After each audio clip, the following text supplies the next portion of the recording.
Yeah, what's up mga par? Good morning. Tayo ay mag-almusal muna. Si Isaac. Mama. Morning. Biyan, kain. Yes.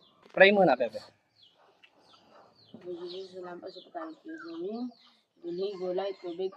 Ay na kinakain ko naman araw-araw. Nakapigyan po ako sa nakasunta para magawa po lahat ng pang-araw-araw po namin gawain sa hospital.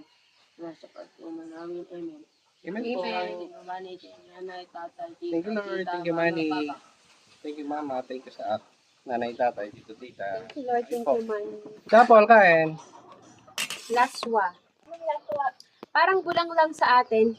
Bulang lang pero walang luya. Masarap. Favorite nga ni Sak eh. Ulam natin, laswa. And fish. Last one, pass. Kung kay Isaac man, mga paborito niya sabaw, yung mga kalmadong sabaw lang daw. Kung wala masyado nangyayaring lasa. Kung gulay lang yung lasa niya, gulay lang, saka asin, gano'n. Pero hindi siya lasang yung nilaga lang. As in gulay na siya ng ibang usapan. Wala. Ano, sibuyas, yun lang. Masarap siya i-partner sa tuyo or sa piritong isda. Kalabasa, Kalabasa, okra, sitaw. sitaw. Eh, wala namang malunggay dyan. malunggay. Lagyan mo na lang spinach. Wala siyang mantika. Ano? Kalmado lang.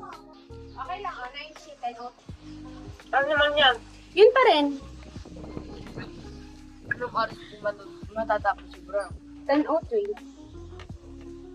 Basta sa loob na isang linggo, isang beses lang maglalaswa. Kasi nagre-request na siya. Tapos gusto pa niya magbabaon sa school. Ay sabi, ano kahirap nang magbaon sa school? May sabaw eh.